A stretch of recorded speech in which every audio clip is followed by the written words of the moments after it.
त्वं माता शतक्रतो बभूविथ अधाते सुम्नमीमहे न त्वहं कामये राज्यं न स्वर्गं न पुनर्भवं कामये दुःखतप्तानां प्राणिनां वर्तिनाशनम् ॐ शान्ति शान्ति शान्तिः।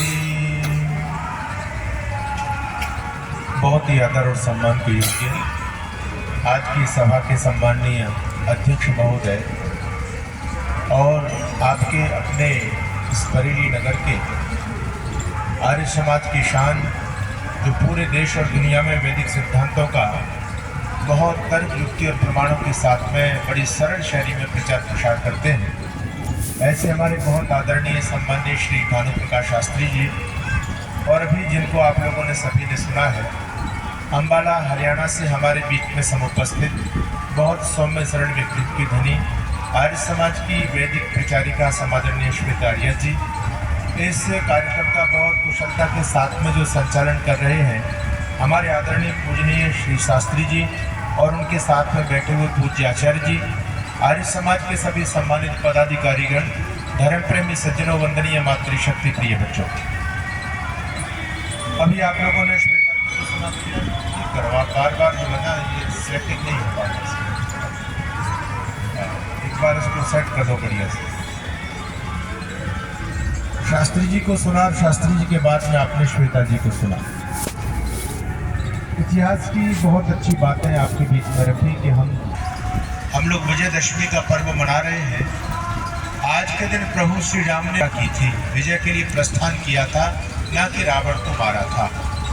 ऐसा कहीं लिखा मिलता नहीं है इतिहास में कि आज के दिन रावण का वध हुआ, लेकिन एक परंपरा चल गई है, ये विजय प्रस्थान यात्रा है जिसको आप विजयदशमी करने के लिए हम सभी को प्रयास करना चाहिए।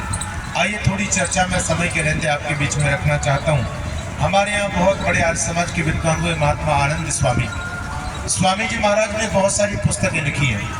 आप लोग जो स्वाध्यायशील लोग हैं उन्होंने उनकी पुस्तकों को पढ़ा होगा। एक ही रास्ता, दो रास्ता, घोर घने जंगल में, गायत्री रहस्य आदि स्वामी जी महाराज के अनेक पुस्तकें हैं। एक व्यक्ति ने स्वामी जी महाराज से प्रश्न किया कि स्वामी जी महाराज हमको संध्या कैसे करनी चाहिए।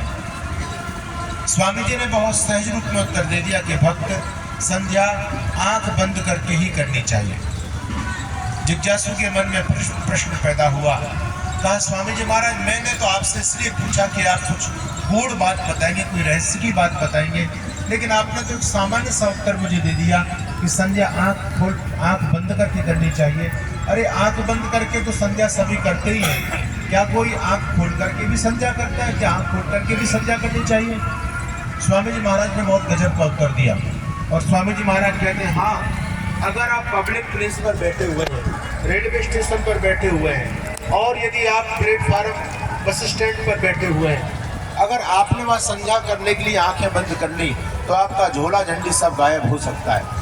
इसलिए ऐसे स्थान पर संध्या आंख खोल करके की जाती है और जहाँ पर आपका स्थान सुरक्षित हो वहाँ पर संध्या आंख बंद करके की जाती है। स्वामी जी के सूत्र से एक बहुत बड़ी बात समझ में आई, यानी यदि आपका स्थान सुरक्षित नहीं है तो आप भक्ति भजन भी नहीं कर सकते, आप धर्म कर्म भी नहीं कर सकते।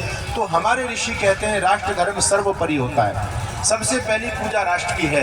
यदि आपका राष्ट्र सुरक्षित है तो आप भजन पूजन भी कर सकते हैं, रामलीला भी कर सकते हैं, भागवत कथा भी सुन सकते हैं। और यदि देश सुरक्षित नहीं रहा तो आप कुछ भी नहीं कर सकते, आपकी संस्कृति मिट जाएगी। तो सबसे पहला हमारा कर्तव्य होना चाहिए कि हम अपने राष्ट्र को सबल बनाएं, अपने राष्ट्र को सक्षम बनाएं। अगर राष्ट्र जीवित है तो आपका अस्तित्व है और राष्ट्र यदि मर गया तो आप भी वहां पर रहने वाले नहीं है। आप लोगों ने देखा आज से कुछ समय पहले हमारे पूर्वज पाकिस्तान के अंदर रहा करते थे, अफगानिस्तान के अंदर रहा करते थे, ईरान के अंदर रहा करते थे, लेकिन आज वहां से पूरी तरह से समाप्त हो गया, क्योंकि पहले राष्ट्र समाप्त हुआ और जब राष्ट्र समाप्त हो जाता है तो राष्ट्र की जो संस्कृति यदि समाप्त हो जाए तो संस्कृति को मानने वाले लोग स्वतः समाप्त हो जाते हैं।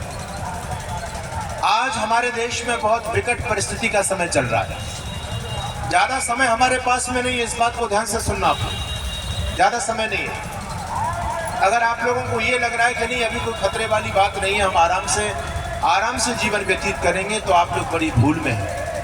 आप लोग केवल इस क्षेत्र में बैठे, हम पूरे देश और दुनिया में घूमते हैं और देखते हैं कि देश के समाज के हालात कितनी तेजी से परिवर्तित होते चले जा रहे हैं। इन सभी हालातों को देख करके हिंदू समाज के पास में ज़्यादा समय नहीं है। अगर हमने जितना समय व्यतीत कर दिया अपने आलस्य और प्रमाद के चलते, उतने हम लोग पीछे चले जाएंगे और ये देश हमारे हाथों से निकलता चला जाएगा।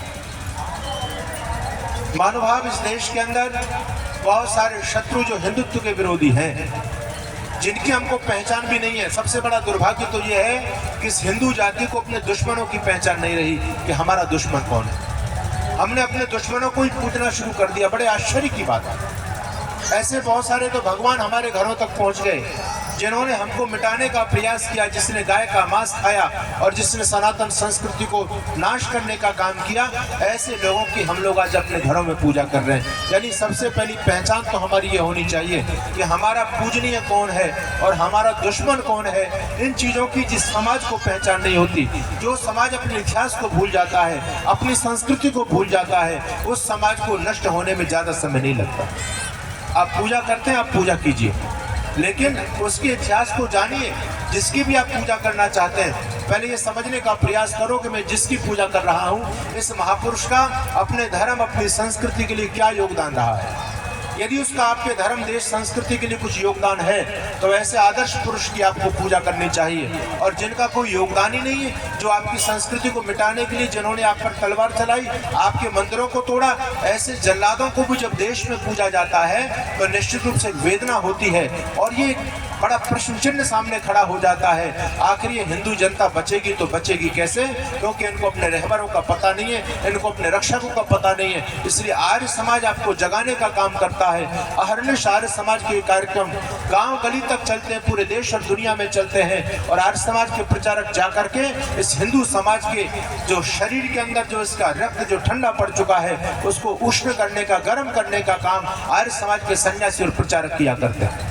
मैं निवेदन आप लोगों के बीच में कर रहा हूँ, ज़्यादा बोलने का मेरे पास समय भी नहीं है। मैं कुछ सॉल्यूशन आपके बीच में रखना चाहता हूँ, कुछ समाधान आपके बीच में रखना चाहता हूँ। देश के जो हालात हैं, उन हालातों को आप बहुत अच्छी तरह से समझ रहे हैं और जिस स्थिति में आप लोग यहाँ रह रहे हैं, यहाँ की स्थिति आप बहुत अच्छी तरह से जानते हैं। अभी श्वेता जी कह रही हम तिरंगा यात्रा नहीं निकाल सकते, 26 जनवरी पर यात्रा नहीं निकाल सकते, राम जन्मोत्सव की यात्रा नहीं निकाल सकते। निकालते हैं तो पथराव हुआ जाता है, आगजनी की जाती है, बम फेंके जाते हैं। क्या क्या स्थिति हमारे साथ हमको झेलनी पड़ती है। तो यही चक्र यदि चल रहा है और हम यदि आंख बंद करके बैठे हैं, आप यदि ये समझ करके बैठे हैं कि हम पर कोई खतरा आने वाला नहीं है, हम तो सुरक्षित हैं, तो याद रखना आप लोग भी वही भूल करते हैं जो कभी कश्मीर के लोगों ने की, जो कभी पाकिस्तान के लोगों ने की। कश्मीर के अंदर जो हमारे पूर्वज रहते थे, उन्होंने स्वप्नों में कभी ये नहीं सोचा होगा कि एक दिन इस देश में, इस स्थान पर ऐसे भी हालात बनेंगे कि हमको सब कुछ छोड़ करके यहाँ से जाना पड़ेगा। मानभाव कोठी बंगले साले खड़े रह गए, कोई पूछने वाला नहीं है, प्रॉपर्टी सारी पड़ी रह गई और वहाँ से जैसे तैसे अपनी जान बचा करके आ पाए। और कोई और संपत्ति की बात तो छोड़ दो, अपनी बहन बेटियों को भी सुरक्षित तरीके से नहीं लेकर के आ पाए। ये सब दौर इस हिंदू जाति ने देखा। एक और वो भी आया हिंदू जाति के सामने कि जब हम लोगों ने स्वयं वो गणासा लेकर के जिससे गन्नों को काटा जाता है, उनसे माँ बहन की गर्दनों को काटा था। ये भी सब कुछ हिंदू जाति ने देखा है, लेकिन प्रेरणा उससे कुछ भी नहीं ली, सबक उससे कुछ नहीं लिया। अरे आप वीर सावरकर को पढ़ो, वीर सावरकर का एक ग्रंथ है जिसका नाम है मोपला। उस पुस्तक को आप पढ़ेंगे, आपके रोंगटे खड़े हो जाएंगे।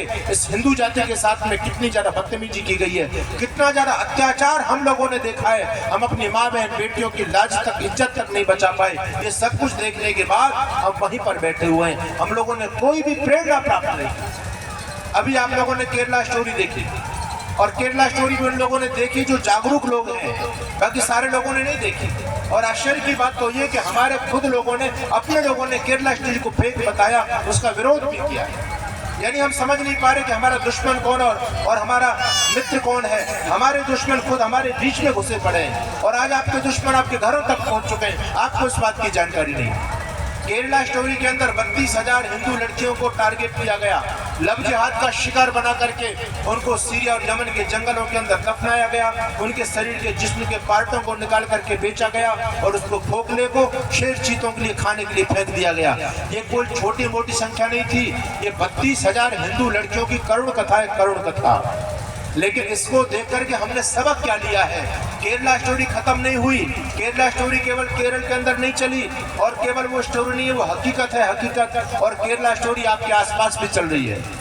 अभी मैं कानपुर के अंदर गया तो 15 हिंदू लड़की हुक्का बार के अंदर पकड़ी गई और सारे के सारे 15 विधर्मी लड़कियों के साथ में पकड़े। आश्चर्य की बात, हम कहाँ पर सो रहे हैं? हमारी कोई चेतना हमारे अंदर नहीं आ पा रही। बच्चा जिधर जा रहा है, हर समाज के सत्संग में लाने के लिए बोलते हैं तो हम कहते हैं समय नहीं है, बच्चा अपना कैरियर बना रहा है। और आपके बेटे और आपकी बेटी जब विधर्मियों के चंगुल में फंस जाते हैं तब आप जाकर के दरोगा जी के पैर पकड़ते हैं। दरोगा जी, इज्जत का सवाल है, अब की बार इज्जत बताओ। ले करके रफा दफा मामला कर दो। हम अपने बच्चों को संस्कार तक नहीं दे पा रहे, अपने बच्चों को धर्म की शिक्षा नहीं दे पा रहे हैं। स्थिति बड़ी डामाडोल हो रही है। आप केवल यदि अपनी प्रॉपर्टी कमाने के चक्कर में लगे हैं, आप यदि ये सोचते हैं कि मैंने आलीशान कोठी बना ली, मेरा पोता इसमें ऐश करेगा, मजा लेगा, मैंने गाड़ी खरीद ली, मैंने बंगले बना लिए, मैंने जमीन खरीद ली और मैंने बहुत बड़ा आलीशान गाड़ियां और जो है ना अपने जीवन यापन के लिए पर्याप्त सामग्री एकत्रित कर ली है, अगर आप पैसा मान करके बैठे हैं तो आप बहुत बड़ी भूल में हैं। ये सारी संपत्ति धरी की धरी रह जाती है। यदि देश नहीं बचा तो ये संपत्ति आपके पास आने वाली नहीं है। अभी आप नूह और मेवात की बात सुन रहे थे। मेवात के अंदर घरों पर बोर्ड लगा हुआ है, ये घर बिकाऊ है, लेकिन कोई उस घर को खरीदने वाला नहीं। कौन खरीदेगा आपके घर को? कौन लेगा आपकी संपत्ति को? इसलिए जागरूक होने की आवश्यकता है।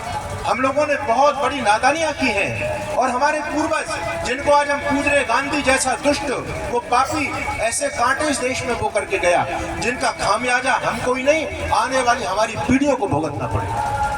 आपकी बहन बेटी सुरक्षित नहीं है। मैं स्थिति आप समझ रहे हैं, मैं स्पष्ट भी नहीं बोल सकता आपके बीच में, आप सारी स्थिति को जानते हैं, लेकिन मेरे संकेतों को समझने का प्रयास कीजिए।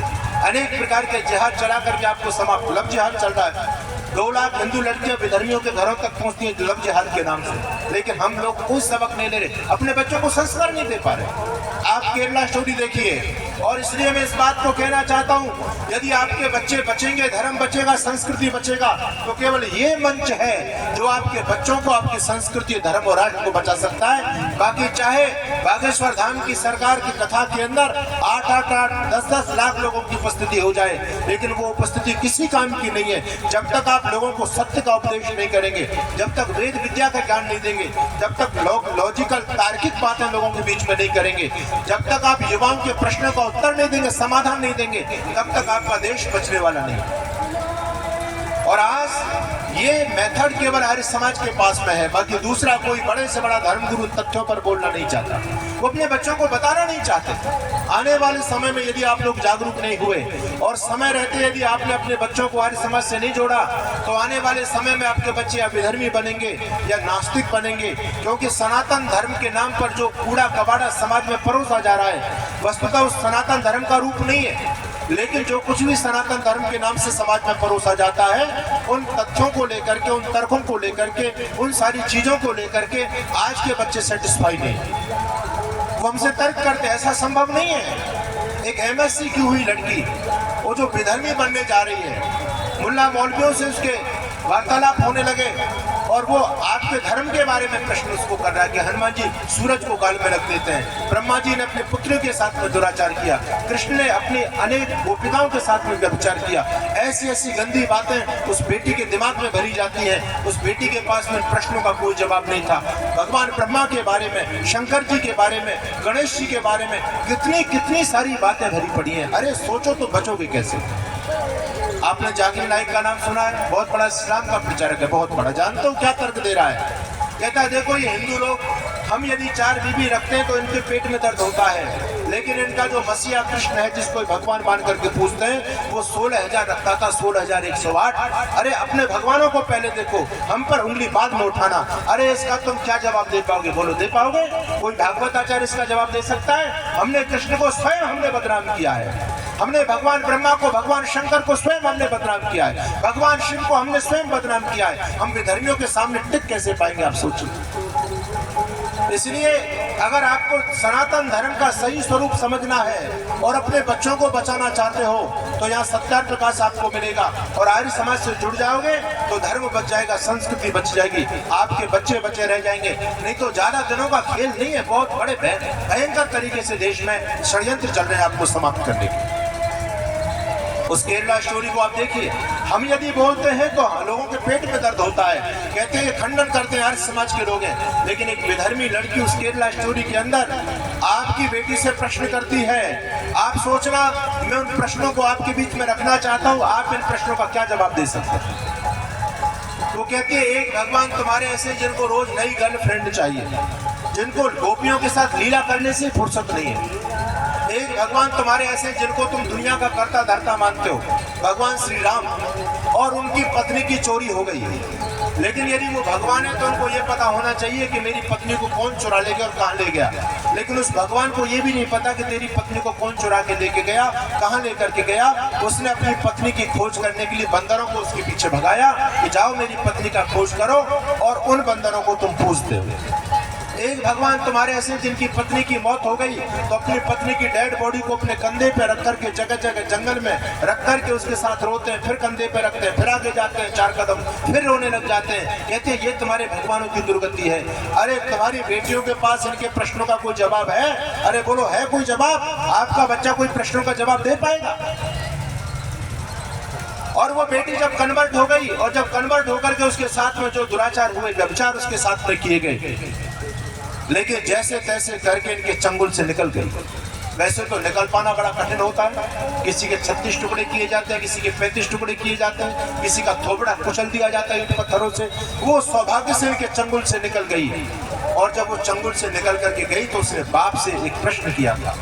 वो केवल उसी लड़की का प्रश्न नहीं है, बल्कि हर हिंदू लड़की का, हर हिंदू बच्चे का अपने बाप से प्रश्न है। और वो कहती है, पापा काश यदि तुमने मुझे धर्म की जानकारी दी होती, यदि तुमने संस्कृति मुझे जानकारी दी होती, तो मैं विधर्मी नहीं बनती, मैं सनातनी बनकर के सम्मान के साथ अपना जीवन जीती। लेकिन मेरे साथ जो खिलवाड़ हुआ है उसका सबसे मुख्य कारण ये है कि तुमने मुझे धर्म और संस्कृति की जानकारी नहीं दी। इसलिए विधर्मी लोगों ने प्रश्न किया, हमारे पास कोई उनके प्रश्नों का जवाब नहीं था। हम उनके प्रश्नों को स्वीकार करते चले गए, अपने धर्म की अच्छाई वो हमको बताते चले गए, हमारे धर्म की बुराई हमको समझाते चले गए, और हम उनकी तरफ बहते चले गए। महानुभावों, आने वाले समय में यही गेम चल रहा है दुनिया में, यही षड्यंत्र चल रहा है। विचारधारा की लड़ाई धरती पर हो रही है। हर व्यक्ति अपनी विचारधारा को श्रेष्ठ साबित करने में तुला हुआ है, और आपकी विचारधारा जो दुनिया की सबसे पावनतम विचारधारा थी, उस विचारधारा को जानबूझ करके भ्रष्ट किया गया है। उसमें बहुत बड़े पैमाने पर मिलावट की गई है। आपके सारे महापुरुषों का चरित्र कलंकित किया गया है। हमारा कोई महापुरुष कलंकित नहीं था। भगवान कृष्ण ने जन्म से लेकर के मृत्यु पर्यंत एक भी निंदित कर्म नहीं किया। ब्रह्मा जी ने अपने पुत्रों के साथ कोई व्यभिचार नहीं किया। इंद्र ने गौतम ऋषि की पत्नी अहल्या के साथ में कभी दुराचार नहीं किया। ये सारी की सारी फेक बातें हैं और आपके पुराणों में लिखी हुई है। अंग्रेज विधर्मी और ये आक्रांता जब देश में आए, इन्होंने हमारे देश के बच्चों को, हमारे देश के लोगों को तलवार की बल पर कन्वर्ट करना चाहा। कुछ डरपोक लोग भी थे, डरपोक लोग तलवार की धार से डर करके विधर्मी बन गए। लेकिन जो बहादुर लोग थे वो डट गए और उन्होंने कहा, तुम हमारी गर्दन काट सकते हो, हमारे शरीर की बोटी बोटी काट सकते हो सब्जी की तरह, लेकिन हम धर्म परिवर्तन नहीं कर सकते। अरे वो कहते, हम तुमको धर्म परिवर्तन ज्यादा नहीं कराना चाहते, केवल तुम अपने सिर की चोटी कटा लो, यज्ञोपवीत हमको दे दो, इतनी हम तुमसे मांग करते हैं। लेकिन इस देश का छोटा छोटा बच्चा विधर्मियों के सामने भिड़ जाता था, कहता था, जब तक जीवित हूँ तब तक, जब तक मेरी गर्दन नहीं कटेगी तब तक चोटी नहीं कटवा सकता। तुम यदि मेरी चोटी काटना चाहते हो, मेरे गले से जनेऊ उतारना चाहते हो, तो पहले तुम्हें मेरी गर्दन उतारनी पड़ेगी, तब जनेऊ उतर सकता है, तब मेरे सिर से चोटी उतर सकती है। और लोगों ने सोचा ये मामला क्या है, किसी भी बच्चे को पकड़ो वो धर्म के लिए मर जाता है। अरे बालवीर हकीकत राय का नाम आप लोगों ने सुना है? बोलो सुना है? कितने लोगों ने सुना हकीकत राय का नाम? आप अपने बच्चों को ये कहानियां सुनाइए। ये बेकार के मोबाइल पर उल जुलू जो चीजें आपके बच्चे देख रहे हैं, इससे धर्म बचने वाला नहीं है। इससे तो समाज में व्यभिचार फैलेगा, समाज के अंदर अनैतिकता बढ़ेगी। अपने बच्चों को बचाना चाहते हो, देश धर्म को बचाना चाहते हो, तो अपने पूर्वजों के पावन अतीत से अपने बच्चों को जोड़िए। और ये पूर्वजों का पावन अतीत किसी बागेश्वर धाम या देवकीनंदन ठाकुर के मंच पर नहीं मिलेगा, ये मिलेगा तो केवल आर्य समाज के मंच पर मिलेगा। अरे मुझे बताओ, कहाँ पर, कौन से पंडाल में माता गुजरी देवी के बलिदान को पढ़ाया जाता है? कौन से पंडाल के अंदर बालवीर हकीकत राय की कथा आपको सुनाई जाती है? अरे कौन सा पंडाल ऐसा है जहाँ पर गुरु गोविंद सिंह के जो मासूम छोटे छोटे बच्चे, एक बच्चा 7 साल का था, एक बच्चा 9 साल का था, एक का नाम फतेह सिंह, एक का नाम जोरावर सिंह, वो दोनों सगे माजाए भाई, इन जल्लाद लोगों ने जिनको जिंदा दीवारों में दफना दिया था, चिन्ह दिया था, उन गुरु गोविंद सिंह के मासूम बच्चों का बलिदान आज कौन सा भागवताचार्य आपको बता रहा है? इस देश का यदि वास्तविक इतिहास कहने की कोई हिम्मत करता है तो ये आज समाज का मंच हिम्मत करता है। मैं आपके बीच में निवेदन कर रहा हूँ, अरे वो क्या कारण था जो छोटे छोटे बच्चे धर्म के लिए मर मिटे?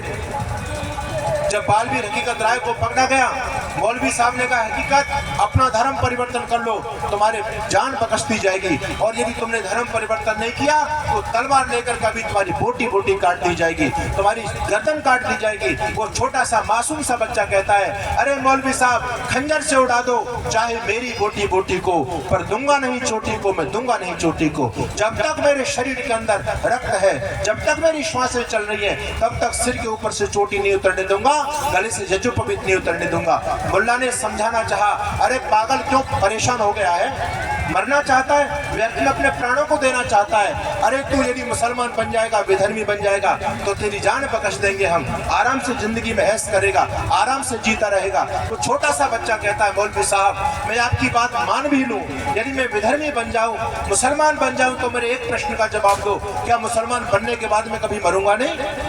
मौलवी ने कहा, बेटे मरना तो फिर भी पड़ेगा। कहता है, फिर मुसलमान बनने का फायदा क्या है?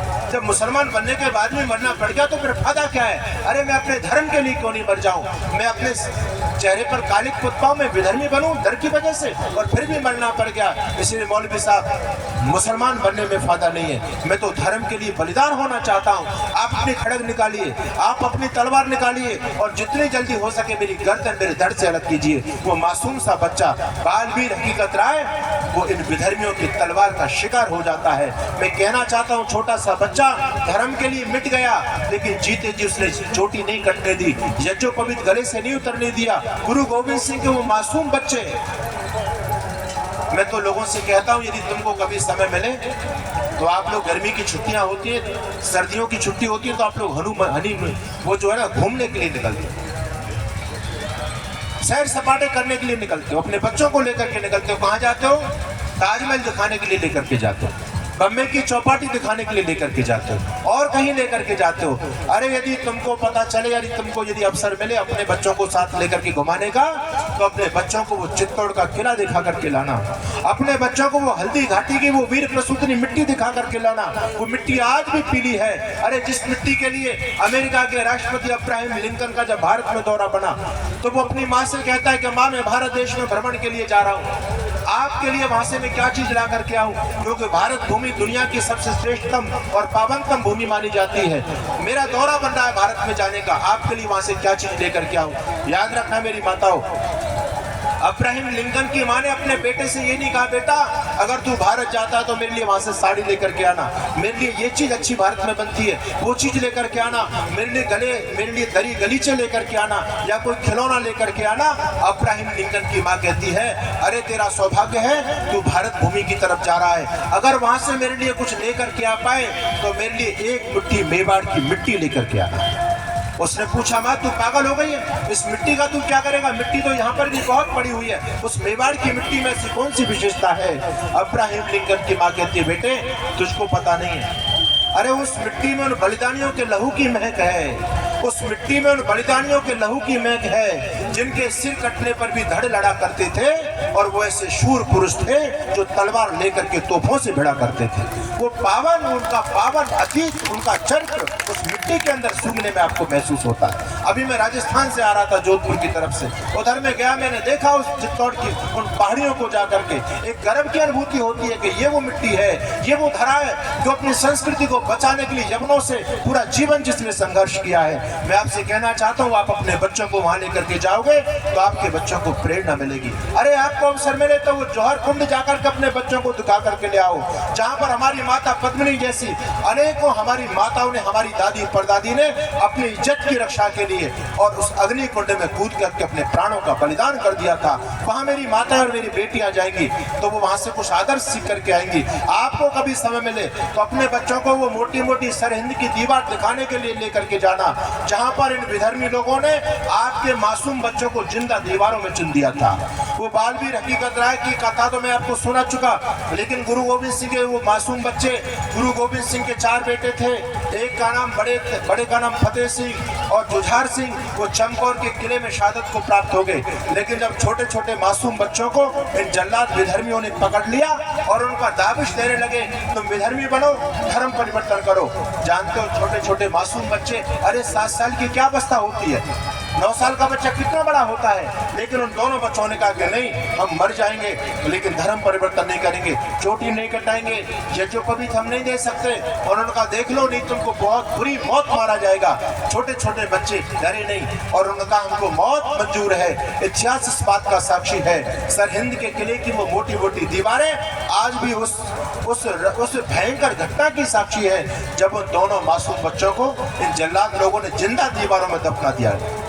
वो बच्चे मर गए लेकिन उन्होंने चोटी जगह को भी नहीं उतरने दिया। विधर्मी लोगों ने सोचा ये मामला क्या है, समझ में नहीं आता कि क्या मामला है भाई। ये भारत के बच्चे, छोटे छोटे बच्चे अपने धर्म के लिए मर जाते हैं, मिट जाते हैं। अरे हम इनसे क्या मांगते हैं, चोटी तो मांगते हैं, यज्ञोपवीत तो मांगते हैं, लेकिन वो चोटी जरूर नहीं देते, अपना जीवन देते हैं, अपनी जान दे देते हैं ये लोग।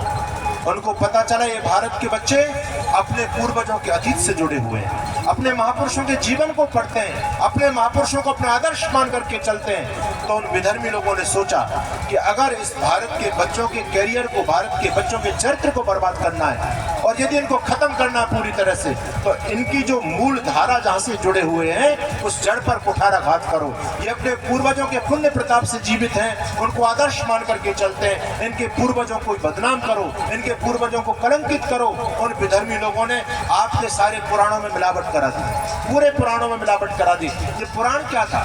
पुराण का मतलब होता है इतिहास। इसमें भगवान कृष्ण का इतिहास था, इसमें भगवान राम का इतिहास था, और इसमें भगवान गणेश का इतिहास था, भगवान शंकर का, शिव का इतिहास था। ये जितने भी पुराण थे ये हमारे महापुरुषों के इतिहास के ग्रंथ थे। लेकिन इन लोगों ने बहुत बड़े पैमाने पर आपके धर्म ग्रंथों के अंदर, पुराणों के अंदर मिलावट कराई और 80% भाग आज मिलावट का है। उसमें जो वास्तविक स्वरूप है पुराण का, इतिहास का जो अंश है वो तो बहुत कम रह गया है। बाकी ज्यादातर सारे पुराण बहुत बड़े पैमाने पर मिलावटी हो गए, और कुछ पुराण तो ऐसे हैं जो बिल्कुल ही मिलावटी है, जिनमें कुछ सच्चाई है ही नहीं, जो जानबूझ करके आपके महापुरुषों को बदनाम करने के लिए विधर्मी लोगों के द्वारा लिखे गए। लेकिन आश्चर्य की बात है कि उन चीजों को कोई समझना नहीं चाहता। अभी आप लोगों ने देखा मनुस्मृति को फूंका गया। एक व्यक्ति मेरे से कहता है आप मनुस्मृति की बड़ी वकालत करते हो, आप विधर्मियों को उत्तर दो, वो आज तुम्हारे भाई तुम्हारी मनुस्मृति को फूंक रहे हैं। हमने कहा सर्व महानुभाव, हमारी मनुस्मृति नहीं कोई फूंक सकता। जो मनुस्मृति फूंकी जा रही है वो मनुस्मृति डुप्लीकेट है, ओरिजिनल नहीं है। ओरिजिनल मनुस्मृति आर्य समाज के पास में है। आर्य समाज के विद्वानों ने उस मनुस्मृति पर काम किया है, और उसमें जो भी कूड़ा कबाड़ा विधर्मी लोगों ने डाला था, आर्य समाज के विद्वानों ने सारा कूड़ा कबाड़ा निकल करके बाहर फेंक दिया, और महर्षि मनु का जो मंतव्य था उसको समाज में स्थापित किया है। कोई हमारी मनुस्मृति में एक कमी निकाल करके दिखाए। मैं आपसे निवेदन करना चाहता हूँ, आज के समय में विचारधाराओं की जंग चल रही है, और आपके महापुरुषों को एक एक करके टारगेट किया है। विधर्मी लोगों का प्लान है कि इस हिंदू जाति को समाप्त किया जाए, इसकी शक्ति को बिखेर दिया जाए, और आपकी शक्ति को कमजोर करने के लिए इन नालायक लोगों ने आपके समाज में जातिवाद की कुत्सित परंपरा प्रारंभ की। पहले हमारे देश में जातिवाद नहीं था, याद रखना इस बात को मैं बार बार कहना चाहता हूँ। ये जातिवाद हमारे देश के लिए कोड है, कोड, और जिस आदमी को कोड हो जाती है, खाज हो जाती है ना, वो खुजाता रहता है और खून निकलता रहता है उसका, पूरे शरीर में वो कोड़ का रोग फैल जाता है, एक दिन बुरी तरह से मरता है। ये हिंदू समाज के लिए अभिशाप है, अभिशाप। हमारी शक्ति कमजोर होती चली जा रही है इस जातिवाद के चलते। सबसे पहले आर्य समाज, ऋषि दयानंद जी महाराज ने इस पर कुठाराघात किया, लोगों को जगाने का काम किया। अरे इस जातिवाद की दलदल से बाहर निकल करके आओ। यदि अपने धर्म को बचाना चाहते हो, अपनी नस्लों को बचाना चाहते हो, तो इस जातिवाद के दलदल से ऊपर उठना पड़ेगा। हम सभी को आर्य बनना पड़ेगा, एक बनना पड़ेगा। एकता के सूत्र में एकत्रित होना पड़ेगा ओम के झंडे के नीचे। अगर हम ये सब करने के लिए आज तैयार हैं तो हम अपनी संस्कृति को बचा पाएंगे, नहीं तो ये कार्यक्रम कुछ दिनों के अंदर बंद हो जाएंगे। अरे कल्पना करो, आज से 20 या 25 साल के बाद में ये आपका बरेली भी रहेगा, आपकी बहेड़ी भी रहेगी और ये ग्राउंड भी रहेगा, लेकिन ये सोच लेना क्या 50 साल बाद में ये रामलीला का मेला चलेगा, इस पंडाल में आप बैठे रहेंगे या कोई और दूसरे लोग बैठेंगे, ये निर्णय आपको करना पड़ेगा। यदि हम समय रहते जागरूक, सतर्क, सावधान नहीं हो पाए तो आप लोगों के हाथ से सब कुछ निकलने वाला है। पूरी दुनिया से हमारा पूरी बिस्तरा नानक लोगों ने बांध दिया। अब हमारा अस्तित्व बचा है तो केवल भारत देश में बचा है। Iran, Afghanistan, Nepal, Bhutan, Tibet, Sri Lanka, Myanmar, Bangladesh, Cambodia, Philippines, Malaysia, Indonesia, Thailand, Vietnam, ये सब हमारे हाथों से जा चुके हैं। ये कभी हमारे देश के अपने हिस्से होते थे। अखंड भारत का एक अखंड भारत की कल्पना सभी देशों से मिलकर के की जाती थी, लेकिन इतने सारे देश आपके भारत को टुकड़े टुकड़े करके बना दिए गए और भी टुकड़ों में बंटने की योजना चल रही है। अगर ये मेवात बीच भारत में नहीं होता, हरियाणा और राजस्थान के बीच में नहीं होता, अगर किसी एक कोने में होता तो ये भी अलग से देश बन गया होता। आप किस स्थिति में रह रहे हो आपको पता नहीं है। भयंकर योजनाएं चल रही है आज विधर्मी लोगों की, आपको बांटने की, आपको काटने की। आपके सारे महापुरुषों को कलंकित किया गया। आर्य समाज पर आरोप लगाते हैं हमारे अपने भाई, अबोध भाई, कहते हैं आर्य समाज के लोग राम का विरोध करते हैं, कृष्ण का विरोध करते हैं। हम कभी भी राम और कृष्ण का विरोध नहीं करते। राम कृष्ण हमारे आदर्श पुरुष हैं। अगर हम राम और कृष्ण को नहीं मानेंगे, उनका विरोध करेंगे, तो क्या मोहम्मद और ईसा मसीह को हम मानेंगे? अरे राम कृष्ण तो हमारी सनातन संस्कृति की 2 आंखें हैं, इनसे हम देखते हैं, इनसे हम सीखते हैं। कभी भी आर्य समाज ने इनका महापुरुषों का विरोध नहीं किया। आर्य समाज ने तो उन चीजों का विरोध किया है जो राम और कृष्ण के जीवन के साथ में गलत चीजें जोड़ी गई हैं, उनका विरोध आर्य समाज ने किया। आज आप मंच देखते हैं, रामलीला के मंच पर, गणेश चतुर्थी के मंच पर, जहाँ भागवत कथा हो रही है या और भी कोई हमारा धार्मिक कार्यक्रम हो रहा है, वहाँ अपने बच्चों को भगवान कृष्ण की वेशभूषा में प्रस्तुत करके लड़के लड़की बहुत अश्लीलता पूर्वक नृत्य करते हैं, ऐसे गंदे गंदे संकेत करते हैं। इन भाड़ों ने धर्म को बदनाम कर दिया, कलंकित कर दिया। वो सीता बुरी तरह कमर लटका करके ना चली गई, इतने गंदे गंदे संकेत कर रही है। राम जी शूटिंग कर रहे हैं, राम सीटी बजा रहे हैं। क्या हमने अपने महापुरुषों को बना करके रख दिया? आर्य समाज की वेदना है, शिकायत है, तो बस इतना ही है। अरे आर्य समाज कहता है राम को मानो, कृष्ण को मानो, लेकिन वो जैसे थे वैसे मानो, उनको बदनाम मत करो। अगर कोई राम कृष्ण को बदनाम करता है तो आर्य समाज कभी भी ये सहन नहीं कर सकता। आर्य समाज ने अपना बलिदान दे करके अपने राम कृष्ण के सम्मान को बचाया है, और हमारे रहते कोई पाखंडी अपने पेट पूजा के लिए, अपने धंधे के लिए हमारे महापुरुषों को बदनाम करेगा तो ऋषि दयानंद का कोई शिष्य, ऋषि दयानंद का कोई सेनानी अपने महापुरुषों के अपमान को कदापि सहन नहीं कर सकता, और वो उनको ईंट का जवाब पत्थर से देगा। लोगों के पेट में दर्द होता है कि आर्य समाज खंडन करता है।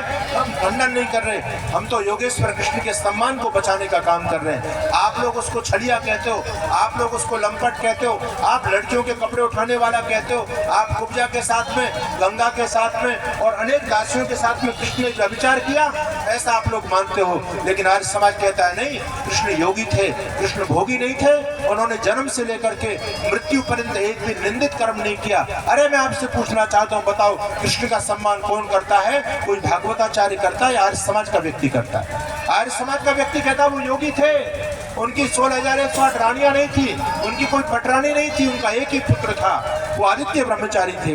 आर्य समाज उनका सम्मान करता है। दूसरी तरफ हमारे पौराणिक बंधु हैं जो उन पर कितने गंदे गंदे आरोप, कोई छलिया कहता है, कोई लंपट कहता है, और कोई आजकल एक बहुत बड़ी जया किशोरी नाम से बहुत बड़ी कथाकार प्रसिद्ध हो रही है। मैंने उसका वीडियो देखा, मुझे शर्म आई और मुझे गुस्सा भी आया उसकी वीडियो को देख करके। जैसे एक छोटा सा अबोध बच्चा शरारत करता है तो माँ उसको डांटती है, उसी प्रकार से वो भजन गा रही है और माता यशोदा कृष्ण को डांट रही है, अरे तू लंपट हो गया है, तू लड़कियों के पीछे भागता है, तू मटकियां फोड़ता है, तू उसको छेड़ करके आया, तेरी रोज शिकायत आती है। ये तो भागवताचार्य खुद कह रहे हैं कि कृष्ण का ऐसा चरित्र था। आप अगर कोई मुसलमान कृष्ण के चरित्र को लेकर के बोलता है, वो ईसाई बोलता है, तो आपके पेट में दर्द होता है कि हमारे कृष्ण का अपमान हो रहा है। अरे कृष्ण का अपमान तो हम स्वयं कर रहे हैं। हमने कृष्ण का पावन चरित्र स्वीकार कब किया है? कृष्ण के पावन चरित्र को आर्य समाज रखता है, उसके बारे में ये दुष्प्रचार समाज में कर दिया गया कि आर्य समाज के लोग तो कृष्ण को ही नहीं मानते, राम को ही नहीं मानते। मैं निवेदन आपके बीच में करना चाहता हूँ, ज्यादा समय नहीं है। भयंकर योजना चल रही, भयंकर। आप जानते हो कितनी भयंकर योजना है। आपके सारे शास्त्रों में मिलावट की गई। रामायण भी शुद्ध नहीं बचा, रामायण के अंदर एक मिलावट की गई है। समझिए बात को, इस वेदना को समझने का प्रयास कीजिए। रामायण के अंदर एक झूठी कहानी जोड़ी गई है, शंभुक ऋषि के वध की झूठी कहानी। और कहानी क्या है? कहते हैं जब भगवान राम राज्य कर रहे थे तो एक ब्राह्मण का युवावस्था में बेटा मर गया। वो अपनी फरियाद लेकर के राजा राम के पास में गए। उन्होंने कहा, प्रभु युवावस्था में मेरा बेटा मरा है, और ब्राह्मण का बेटा तभी युवावस्था में मर सकता है जब राजा पापी हो, राजा पाप कर रहा हो। अब एक बात सोचो भाई, किसी का बेटा मर गया, राजा से क्या मतलब उसका? लेकिन यहाँ पर देखो किस प्रकार से आपको आपके समाज को तोड़ने का भयंकर षड्यंत्र किया जा रहा है। वो कहते हैं तभी संभव है जब राजा पाप कर रहा हो। राम ने कहा मैं तो पाप नहीं करता।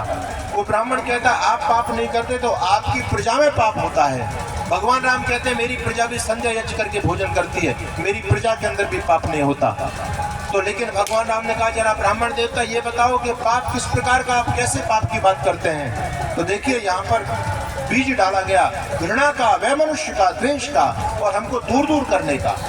वो ब्राह्मण कहता है महाराज ऐसा हो सकता है कि तुम्हारे राज्य के अंदर कोई शूद्र तपस्या कर रहा हो, कोई शूद्र भजन करने बैठ गया हो, क्योंकि शूद्रों को हमारे सनातन धर्म में भक्ति भजन करने का कोई अधिकार नहीं है। अगर कोई शूद्र तपस्या करेगा तो ब्राह्मण की बेटी की मौत हो सकती है। कितनी झूठी बात वो कह रहा है वहां पर। और आगे चलिए, भगवान राम कहते हैं ठीक है मैं देखता हूँ। भगवान राम ने रथ उठाया और रथ उठा करके पूरे राज्य का परीक्षण किया। देखा तो जंगल के अंदर एक व्यक्ति तपस्या में बैठा हुआ है। भगवान राम ने रथ को रोक करके उससे पूछा तुम कौन हो? वो कहता मैं शंभुक हूँ, मेरा नाम शंभुक है। अरे तुम किस जाति के हो? वो कहता मैं शूद्र हूँ, मैं दलित हूँ। जब भगवान राम ने सुना ये शंभुक तू दलित है, तू शूद्र है, अरे पापी तूने पाप कैसे कर दिया? तुम शूद्र लोगों को तो तपस्या करने का ही अधिकार नहीं है, भजन करने का अधिकार नहीं है। कहते हैं भगवान राम ने तलवार लेकर के उस दलित शंभुक की गर्दन काट दी। ये बिल्कुल झूठी कहानी जोड़ेगी, ये झूठी कहानी। लेकिन क्यों जोड़ेगी जानते हो? आपके दलित भाइयों को भगवान राम से दूर करने के लिए। और आज आपके ही भाई हैं, आपके भाई, उनके एक हाथ में भगवान राम का चित्र होता है और एक हाथ में जूता होता है। आप तो विजयदशमी के दिन राम की पूजा करते हैं, रावण को फूंकते हैं, और दीपावली के दिन भगवान राम की पूजा करते हैं। लेकिन आपके देश में अपने ही भाई, वो विधर्मी नहीं, आपके अपने भाई हैं, उनके एक हाथ में राम का चित्र और एक हाथ में जूता होता है, और राम के चित्र में जूते लगाते हैं और कहते हैं राम नहीं हत्यारा है, शंभुक ऋषि को मारा है, ये राम की हम पूजा नहीं करेंगे, राम को हमसे घृणा करते थे। कितनी बड़ी षड्यंत्र किया गया आपके साथ में। अपने ही भाइयों को हमसे दूर कर दिया गया, राम से दूर कर दिया गया, और विधर्मी अपने गले उनको लगा रहे हैं। जय भीम की बात आज समाज में चलने लग गई। सोचो एक बहुत बड़ा धड़, एक बहुत बड़ी आबादी आपसे दूर हो रही है। आज 1 साल हो गया दिल्ली के अंदर, पिछले विजयदशमी के पर्व के अंदर। दिल्ली देश की राजधानी है और इस दिल्ली के अंदर 10,000 लोगों का एक साथ सामूहिक रूप में धर्म परिवर्तन किया गया था। 1 साल आज हो चुका है। और जानते हो अपने भाई थे सारे के सारे। और जब उन्होंने अपना धर्म परिवर्तन किया तो एक संकल्प लेकर के गए उस मंच से। कहते हैं कि अभी तत्काल जाने के बाद में पहला कदम हमारा ये होगा कि हमारे घरों में जो हिंदू देवी देवताओं के चित्र होंगे, सबसे पहले उन चित्रों को घर से बाहर निकालेंगे, उनमें आग देंगे और चप्पलों से उनका स्वागत करेंगे। ये भरी सभा में संकल्प लेकर के 10,000 लोग जाते हैं। अरे हमारी ताकत इसी प्रकार से कम हो रही है। इन दलित भाइयों के बारे में झूठी बातें शास्त्रों में जोड़ी गई, विधर्मी लोगों के द्वारा, कुछ अपने गद्दार लोगों के द्वारा, और हमने उन बातों को स्वीकार कर लिया। आज वो बहुत बड़ा धड़ हमसे दूर हो चुका है। समझो आर्य समाज की वेदना को।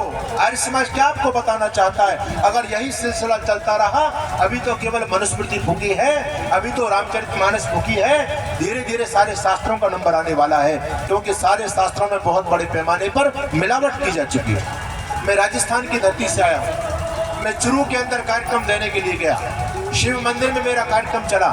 मैंने आयोजक लोगों से कहा कि भैया ज़्यादा से ज़्यादा प्रचार करो, ज़्यादा से ज़्यादा संख्या में लोगों को बुलाओ। तो उस गांव के अंदर लोग घूमे, आयोजक लोग घूमे, और हम कभी भी जाति सूचक शब्दों का प्रयोग नहीं करते। लेकिन आपको समझाने की दृष्टि से मैं बताना चाहता हूँ, उस गाँव के अंदर कुंभकार जाति के भाई रहते थे, कुम्हार जिनको बोलते हैं आप। आजकल हर जाति ने अपना नया टाइटल लगाया हुआ है ना। आजकल कुमार भाई क्या लिखते हैं? प्रजापति लिखते हैं, प्रजापत लिखते हैं, आप सभी जानते हो। उस गांव के अंदर कुंभकार भाई रहते थे। उन्होंने कहा, आयोजक लोगों ने, चलो भाई शिव मंदिर में चलो, बहुत बढ़िया सत्संग हो रहा है, महाराज जी जयपुर से आए हुए हैं, आप सभी को बुला रहे हैं। कहते हैं अपने भाई कह रहे हैं, कुमार भाई कहते हैं जी अगर शिव मंदिर में कार्यक्रम नहीं होता तो हम जरूर जाते। लोगों ने कहा क्या बात है, तुम शिव मंदिर में नहीं जाते? बोले शिव मंदिर में तो हम नहीं जाना चाहते। क्यों नहीं जाना चाहते? क्या शिव को नहीं मानते हो? कहते हैं शिव को हम नहीं मानते। उन्होंने क्या तुम हिंदू नहीं हो? कहते हिंदू तो अभी है हम, लेकिन शिव को नहीं मानते। क्यों नहीं मानते हो शिव को? तो कहते हैं देखो कैसा बहकाया अपने भाइयों को धूर्त लोगों ने, कैसा बहकाया। कहते हैं शिव को इसलिए नहीं मानते कि शिव ने हमारे दक्ष प्रजापति का वध किया था। वो भी प्रजापति था, हम भी प्रजापति थे। वो कुमारी तो था, हमारा ही तो भाई था। तो जब शिव ने हमारे भाई की गर्दन काट दी तो हम शिव को कैसे पूछ सकते हैं? अरे भैया उस समय कहाँ जाती बात था, सोचो। प्रजापति यानी प्रजा का पालन करने वाला राजा प्रजापति कहलाता है। अरे माना भगवान शिव, दोनों राजाओं का कोई विवाद रहा होगा, आपस में ऐसी बात घटित हो गई होगी, लेकिन कैसा बहकाया। बोले तुम भी प्रजापति हो, दक्ष भी प्रजापति था, तुम्हारा ही तो जाति का था, तुम्हारा ही तो पूर्वज था, और तुम शिव की पूजा करते हो। किसी को शिव से दूर किया जा रहा है, किसी को राम से दूर किया जा रहा है, किसी को कृष्ण से दूर किया जा रहा है। अभी मैं पानीपत के अंदर गया, वहां पर एक सज्जन बता रहे, स्वामी जी 70 परिवारों ने धर्म परिवर्तन किया, 70 परिवार ईसाई बन गए। मैंने कहा कारण क्या है? हम जब उनके बीच में गए, हमको पता चला, देखो कैसे आपके भाइयों को बहका रहे हैं। हमारे जो बघेल समाज के लोग हैं, जिनको गडरी आप बोलते हैं, इनको आज की भाषा में पाल लिखते हैं, आपके नाम के पीछे पाल लिखते हैं। जैसे कुंभकार लोग लिखते हैं क्या, प्रजापति, उसी प्रकार से ये भाई अपने पाल लिखते हैं। इनको धूर्तों ने बहकाया, देखो तुम भी पाल हो, और हमारे पोप जॉन पाल वो भी पाल है, तो हमारा तो एक ही वंशावली है भाई, तुम तो हमसे अलग हो गए। और हमारा जीसस जो काम करते थे ना, जीसस का जो पारंपरिक कार्य है वो आज तक आप लोग करते चले आ रहे हो। जीसस भी जंगल के अंदर भेड़ बकरी चराया करते थे, और उस काम को आप भी कर रहे हो। तो आप तो वास्तव में हमारे भाई हो। इन हिंदू लोगों में पता नहीं आप कैसे चले गए, आपका टाइटल मिलता है, आप भी पाले हम भी पाले हैं, और हमारे जो जीसस भगवान हुए वही उस काम को आज आप करें, वही काम वो किया करते थे। आओ हमारे साथ में, हमारे 70 भाई परिवारों को बहका करके विधर्मी बनाएगा। आप सोचिए, ये स्थिति केवल एक जगह नहीं चल रही, बहुत बड़े पैमाने पर चल रही है, बहुत बड़े पैमाने पर। आप बचोगे कैसे? चिंतन करने की आवश्यकता। इसलिए मैं आपसे निवेदन करूंगा, धर्म के नाम पर बहुत बड़ी गलत बातें समाज में चल रही हैं। छुआछूत, भेदभाव, जातिवाद की जो बातें चलती हैं, याद रखना हमारे सनातन धर्म के अंदर कोई भी छुआछूत भेदभाव वाली बात नहीं थी। तो बीच के कालखंड में हमारी ताकत को कमजोर करने के लिए, हमारे भाइयों को हमसे दूर करने के लिए ये घृणा द्वेष का व्यवहार हमारे समाज में डाला गया। आपके किसी भी महापुरुष का जीवन कलंकित नहीं था। सारे महापुरुष, अरे वो ऋषि थे, वो भगवान थे। क्या ऋषि किसी लड़की के पीछे भागेगा? किसी लड़की को देख कर उसका वीरपात होगा? शर्म नहीं आई नालायक लोगों को लिखने की। इतनी गंदी गंदी कथाएं कहानी लिखी गई है कि शर्म भी शर्मा जाती है। पति पत्नी भी एकांत में बैठ करके उन प्रसंगों को नहीं पढ़ सकते जो तुम्हारे पुराणों में लिखा हुआ है। अरे शिवलिंग की पूजा करते हो आप लोग, शिवलिंग की जरा सोचो वो क्या शब्द है और क्या उसकी आकृति है। कोई सोचने के लिए तैयार नहीं है। मैं कहता हूँ आपको भगवान शिव की पूजा करनी है, कीजिए, कोई आपको लिए रोक टोक नहीं है। लेकिन भले लोगों, कम से कम भगवान शिव के पूरे चित्र की पूजा कर लो, पूरी मूर्ति की पूजा कर लो। तुम किसकी पूजा करो? शिवलिंग की पूजा कर रहे हो। उस आकृति को देखिए और उसकी कहानी जाकर के शिव पुराण में पढ़िए, क्या कितनी गंदी कहानी लिखी हुई है। ये शिवलिंग पूजा कैसे शुरुआत हुई शिवलिंग पूजा की, आप दारुणवन की कथा जाकर के शिव पुराण में पढ़ेंगे, आपके रोंगटे खड़े हो जाएंगे। आपके आर्य समाज खंडन करता है, हम लोग बोलते हैं तो हमारे ऊपर लोग FIR दर्ज करते हैं कि हमारा विरोध करते हैं, हमारे महापुरुषों के बारे में गलत बोलते हैं। अरे हम बोलते हैं हमारे बारे में तुम FIR दर्ज करा देते हो, लेकिन जाकिर नायक के ऊपर FIR दर्ज करके दिखाओ, मौलाना जर्जिद अंसारी पर FIR दर्ज करके दिखाओ, जो सरेआम तुम्हारे महापुरुषों की बकिया उधेड़ रहे हैं, उन पर कीचड़ उछाड़ रहे हैं। अरे भाई सब कुछ प्रमाणों के साथ बोल रहे हैं, वो पुराणों के प्रमाण लेकर के बोल रहे हैं। इसलिए आवश्यकता है समय रहते संभलने की। यदि हम लोग नहीं संभल पाए तो स्थिति बड़ी खराब हो जाएगी। इसलिए आर्य समाज को ज्वाइन कीजिए, सत्याग्रह प्रकाश पढ़िए, अपने बच्चों को सत्याग्रह प्रकाश पढ़ाइए। यदि आपने सत्यार्थ प्रकाश पढ़ा लिया तो आपके बच्चे कभी विधर्मियों के चंगुल में फंसने वाले नहीं हैं। सत्यार्थ प्रकाश का मतलब है अपने बच्चों को जड़ों से जोड़ना, आर्य समाज से जुड़ने का मतलब है अपने इतिहास को समझना, अपने महापुरुषों के जीवन को जानना। ये चीज आपको आर्य समाज के मंच से मिलेगी। यदि आपने अपने बच्चों को समय रहते इस मंच से नहीं जोड़ा तो आपके बच्चे विधर्मी बन जाएंगे। मैं भी आपके बीच में बात कर रहा था, एक MSc की हुई लड़की और उसकी फ्रेंडशिप हो गई मुसलमान लड़कियों के साथ में और उसको बरगलाना शुरू किया। मैं आपसे निवेदन करना चाहता हूँ, अपनी बेटियों को संभालो। आज हमारी बेटियां विधर्मियों के घरों तक पहुँच रही है और उसका सबसे बड़ा कारण ये है कि हमारी बेटियां मुसलमान लड़कियों को अपना फ्रेंड बना लेती हैं। ये एक बहुत बड़ी चाल है, बहुत बड़ी चाल।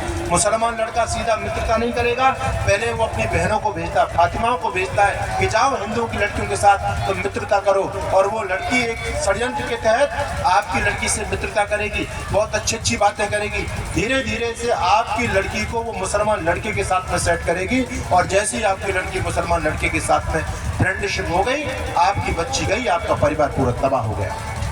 इसलिए निवेदन कह रहा हूँ, खुले शब्दों में सावधान, जागरूक हो जाइए। ये बहुत बड़ा षड्यंत्र चल रहा है, बहुत बड़ा षड्यंत्र चल रहा है। ऐसी बातें नहीं हो रही है। 2 लाख हमारी लड़कियां हर साल जा रही हैं हमारे हाथों से, 2 लाख लव जिहाद का शिकार बनकर के जा रही है। इसलिए आवश्यकता है समय पर जागरूक होने की। वो MSc की हुई लड़की, उसकी मुसलमान लड़की के साथ में दोस्ती हुई, वो उससे रोज कहती है, देखो तुम्हारा हनुमान तो सूरज को गाल में रख लेता है, क्या कोई सूरज को गाल में रख सकता है? अरे सूरज कितना बड़ा है, धरती से कितना बड़ा है? वो कहती है धरती से 13.5 लाख गुना बड़ा है सूरज। अच्छा, तो जब हनुमान जी ने गाल में रख दिया तो हनुमान जी कितने बड़े होंगे? और जब हनुमान जी इतने बड़े सूरज को गाल में रख सकते हैं तो फिर हनुमान जी धरती पर कैसे समा सकते हैं? इन बातों का मुझे जवाब चाहिए। वो हिंदू लड़कियों के प्रश्नों का कोई जवाब नहीं दे पाती। आखिर एक एक करके ब्रह्मा जी को लेकर के, विष्णु जी को लेकर के, ब्रह्मा जी की दोनों पुत्रियों के साथ में ब्रह्मा जी ने दुराचार किया, ये बात भी उसके सामने उठाई गई। गणेश जी की कहानी उठाई गई, भगवान राम की कहानी उठाई गई, कृष्ण के बारे में अनर्गल बातें उनके दिमाग में डाली गई। आखिर उस हिंदू लड़की के पास में विधर्मी लड़कियों के प्रश्नों का कोई जवाब नहीं था। आखिर और अपने कुरान की विशेषता उन लड़की को बताई गई। आखिर एक दिन वो आया जब उस लड़की ने अपने पिता से कह दिया कि पिताजी मैं मुसलमान बनने जा रही हूँ। एक ब्राह्मण की बेटी जब मुसलमान बन जाए उसके लिए शर्म की बात है, क्योंकि वो धर्म के ठेकेदार तो हमारे ब्राह्मण लोग हैं और इन्हीं की बेटी विधर्मी बन जाए तो कहाँ जाके मुंह दिखाएंगे। पिता के पैर हिल गए, बड़े बड़े मंदिरों के पुजारियों के पास में लेके गए, धर्मगुरुओं के पास में लेकर के गए, अरे मेरी बेटी को बचाओ, ये विधर्मी बनने जा रही है। उन लोगों ने बेटी से बात की, बेटी बड़ी सुंदर थी, बड़ी पढ़ी लिखी, बड़ी बुद्धिमान लड़की थी।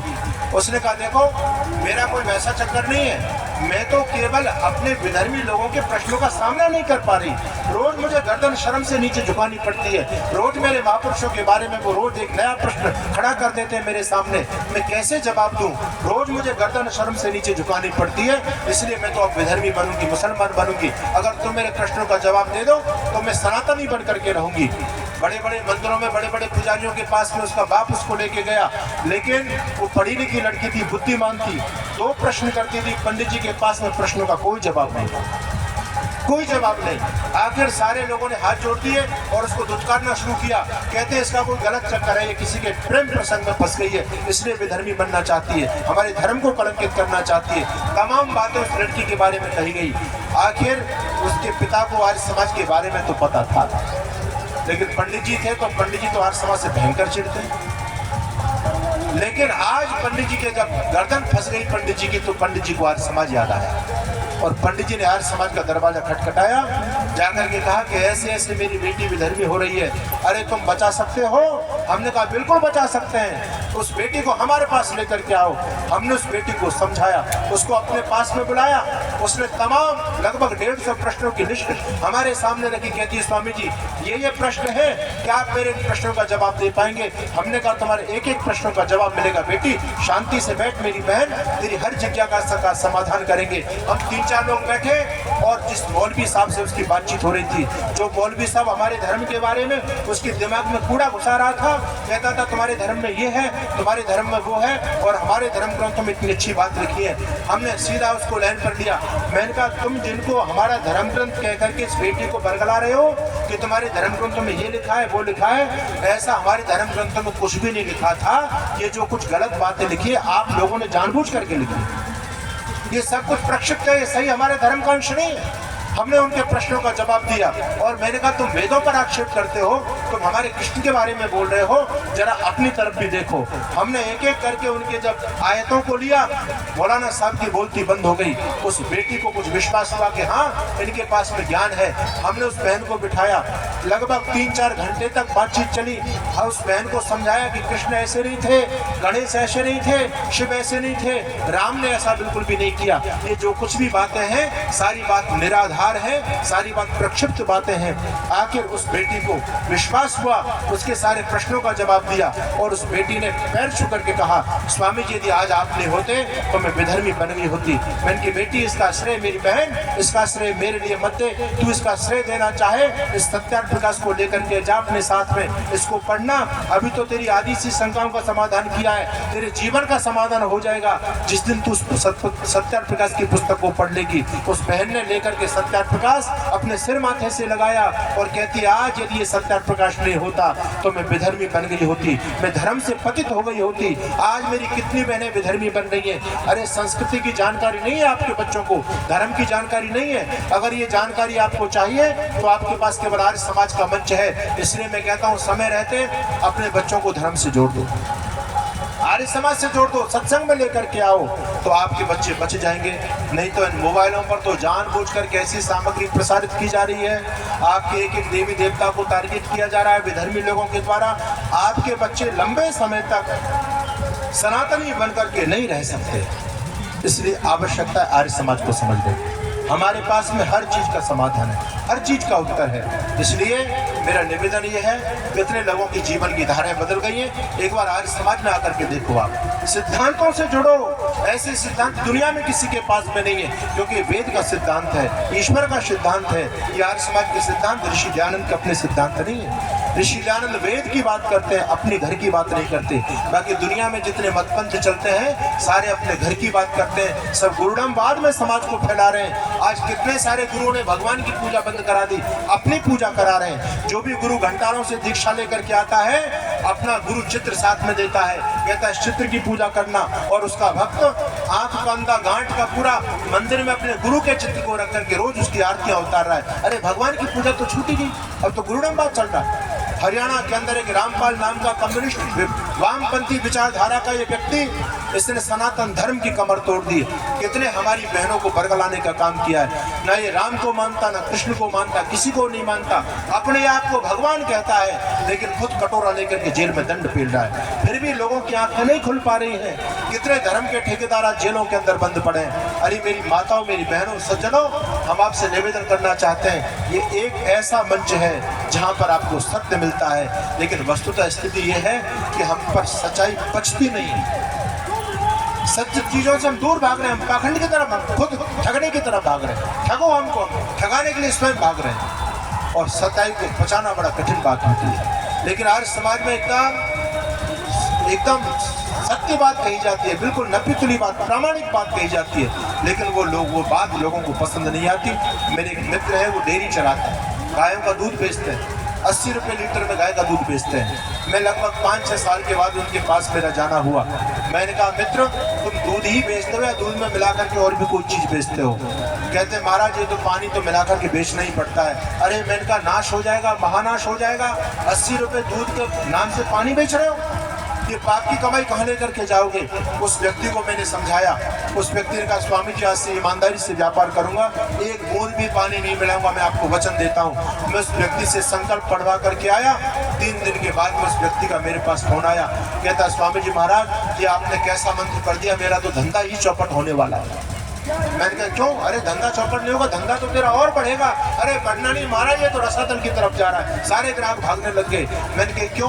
कहते हैं कि स्वामी जी मैं 5 साल से लोगों को मिलावट का दूध पिला रहा था, पानी मिला करके पिला रहा था। लोगों की आदत उसको पीने की हो गई। अब 3-4 दिन से मैंने शुद्ध दूध देना शुरू कर दिया है, लोगों को पच नहीं रहा, किसी के दस्त लग रहे हैं, किसी को कब्ज हो रही है। कहते हैं शास्त्री जी 3-4-6 दिन से तुम्हारा दूध अच्छा नहीं आ रहा है। है ना। पहले तुम्हारा दूध अच्छा था, लेकिन 4-5 दिन से मामला गड़बड़ हो गया, हम आपका दूध नहीं लेंगे। कहते हैं स्वामी जी महाराज मैंने तो पानी फिर मिलाना शुरू कर दिया, ओरिजिनल दूध शुद्ध दूध तो लोगों पर पच नहीं रहा है। इसी प्रकार से यार समाज की सही बात, लॉजिकल बात लोगों को नहीं पच पाती, लोगों को मिलावटी दुकानों पर जाना है, पूरा जीवन बर्बाद हो रहा है लोगों का। मैंने कल भी कहा था, एक व्यक्ति मेरे सामने आकर के रोता है, कहता है स्वामी जी मेरा जीवन बर्बाद हो गया। मैंने 100 भागवत की कथाएं कराई, मेरे को कहा गया जब स्वामी तेरी कथा हो जाएगी एकदम मुक्त हो जाएगा, विमान लेकर के आएंगे और तू मुक्ति में चला जाएगा। कहता है मेरी 99 कथा हो गई, एक कथा बची है, लेकिन मुझे तो नहीं लगता मैं मुक्त हो पाऊंगा। मैंने कहा बंधु अरे अभी तो तू मुक्ति के मार्ग पर चला भी नहीं है, मुक्त कहां से हो जाएगा। कहता है मेरे 90 कथा में 99 कथा हो गई, सारा पैसा गया करोड़ों। मैंने कि ठग लिया गया तुझको, ये धर्म के ठेकेदार ठग रहे हैं। चाहे कोई बड़े से बड़ा धर्मगुरु हो, सच्चाई कहने की हिम्मत करता है तो आर्य समाज करता है। हम लोग भी चाहें तो तुमको खूब ठग सकते हैं, लेकिन हमारे आदर्श ऋषि दयानंद है। ऋषि दयानंद जी महाराज को प्रलोभन दिए गए, लेकिन स्वामी जी ने कभी भी अपने सिद्धांतों को बेचा नहीं था। किसी भी प्रलोभन के अंदर स्वामी दयानंद फंसे नहीं थे। हम उसी ऋषि के शिष्य हैं। संसार के प्रलोभन एक तरफ धरे रह जाते हैं, हम सच्चाई की बात करते हैं, सत्य का साथ देते हैं। नहीं तो हम भी आराम से लग्जरी गाड़ियों में चल सकते हैं, बड़े बड़े फॉलोवर हमारे हो सकते हैं, यदि हम समझौता करने लग जाएं, लोगों को बहकाने लग जाएं। इसलिए निवेदन मेरा आप लोगों से है, आर्य समाज से जुड़िए। सत्यार्थ का जीवन में जरूर पढ़ना, नोट करके ले जाओ एक पुस्तक, और आपको हमारे शास्त्री जी उपलब्ध कराएंगे। अगर आपने सत्यार्थ प्रकाश पढ़ लिया, जीवन की धारा बदल जाएगी।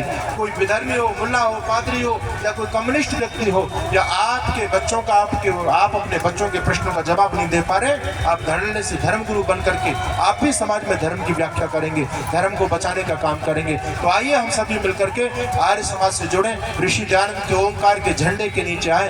अगर हम ऐसा करेंगे तो जो बोले सो अब है, वैदिक धर्म की जय। आप सभी का बहुत बहुत धन्यवाद, सबके लिए शुभकामनाएं। ओम शंकर। ओम।